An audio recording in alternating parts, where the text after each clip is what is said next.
Machiegni pao tuke kumodong mana tugo achiele tuke adhula lig madong ma pacho ka klab mar Gor Mahia kachiel gi Tusker manyo okombe no ka jaloch biro yudo thuolo mar tingo nying Kenya e tuke mag CAF Champions League. James Opondo nigi ler mathoth. Klab mar Gor Mahia pod chwalo lemb geno ka koro tuke adhula lig madong pacho ka ochopo e ngi'ende.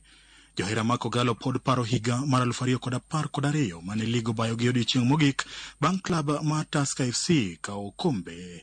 Klab mar Gor Mahia oketo mana wangi odiochieng' makiny kama tuke mag adhula e lig madung biro rume. Gor Mahia omako thuolo mokwongo e chung' mar klepe gi points 67, point achiel mbele klab mar Tusker FC.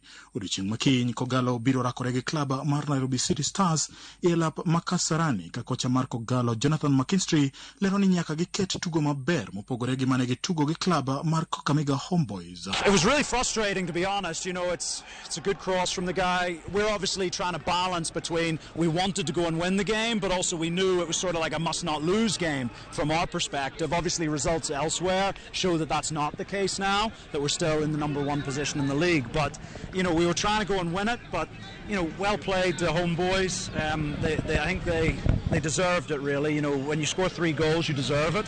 We were a little bit off, like I've said. The passing wasn't quite snappy enough. Klab mar Tusker FC komachielo biro rakore gi klab mar Vihiga Bullets e lap Mabuhungu Stadium e tukgi mogik mar season.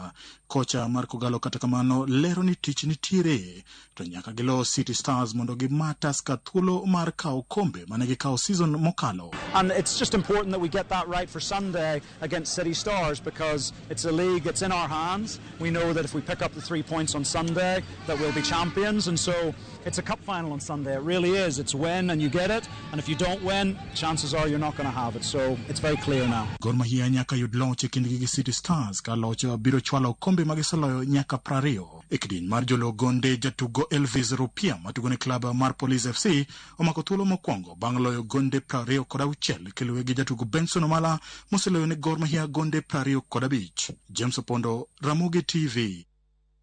Philip Kigen kachiel gi Masi Kwambaye joloch ng'we kinda mag safari lewa marathon mane obagi karito le bunge mano malewa